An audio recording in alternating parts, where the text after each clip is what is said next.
Okay, this is March 22nd, 2012, the Oral History Project for the Arthur W. Page Center at Penn State.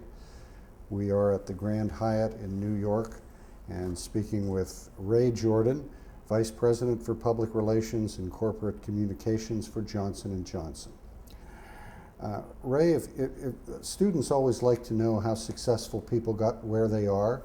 Could you give us a thumbnail of your career trajectory? Career trajectory, okay. I was afraid you were going to ask that question because I've had a colorful trajectory in the sense that I've had both, during my career, both a fascination with numbers and with words.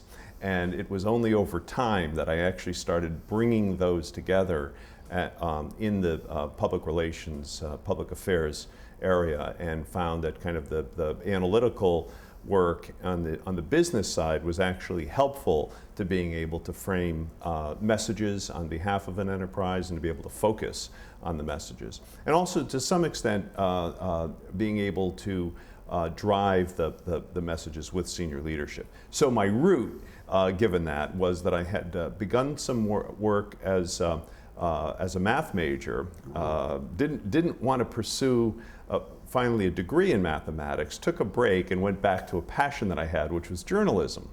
Spent a couple of years as a journalist, finished off my undergraduate degree, and began work back more in the operations side of businesses, where I spent about half a dozen or 8 years in operations work.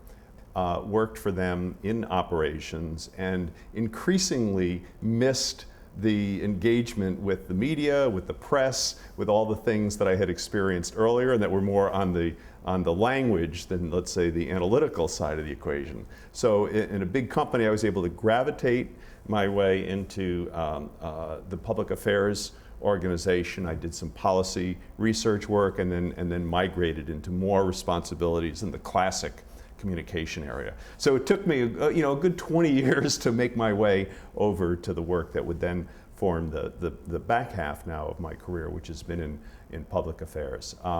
My move from Pfizer to Johnson & Johnson was quite a consistent move in terms of the responsibilities and the role I was playing, just in a very different type of organization. Okay, thank you. The aim of the Arthur W. Page Center at Penn State and of the Arthur W. Page Society is to help individuals become counselors to leadership. How can individuals best prepare themselves for that role? It's a wonderful question. I don't think there's a single answer to that. I actually struggled in thinking about that question: is what is the right trajectory to counseling? I do believe it comes first from getting to a perspective on issues that are so critical to the organization that you can defend your perspective on those issues right up to and including betting your job on it, because it's the point where if you're convinced enough about a matter that you're prepared to do that, then you really can boldly counsel a senior leader, often in ways that are going to be uncomfortable. Because if the counseling is simply to support or encourage, it's probably not the most valuable counseling. The most valuable counseling is going to be the counseling that challenges the leader. It's never an easy place to be, but I would say that it's a place that as you build to that for any given issue, you need to get yourself to such a solid foundation that you're prepared to take that on. So I would encourage in any activity that you're operating in, get to a perspective, get to an informed opinion about a topic that that you feel so strongly about that you're prepared to take on the challenges of that. And what do you think is the status of the counseling role of public relations in the corporate world today? Mm-hmm. Is it growing in importance or diminishing? I think I know your answer. It's growing.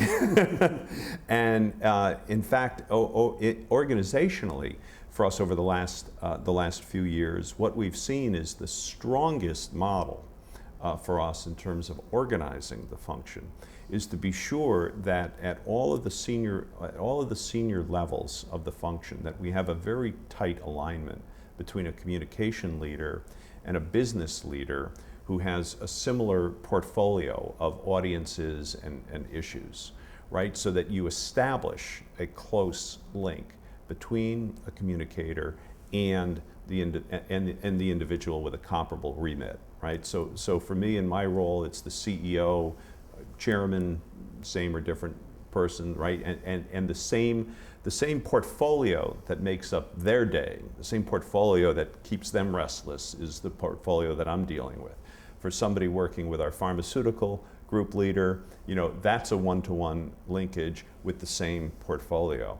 And that's fairly new to us, a few years old, but it cements the link between each of these business leaders at each level of the organization and the communication leader, and that puts extra prominence on the counseling role. The personal interaction in those situations matter. Right? Okay. Are there any other things that we should cover? Any points that you'd like to make? Any things that we haven't talked about that we should? Just a reminder to folks about what an exhilarating field this is that we're operating in. I've had a couple of conversations with people, and I told the story about my career trajectory earlier. Folks who have found their way into the profession from other fields have been stunned by the view we can get of the business operating from this profession, by the impact we can make, by the relationships we can build with senior leaders. So that would be my one final thought, is just to remind people of what a thrill and what a responsibility it is to be in this field we're working in. So thanks.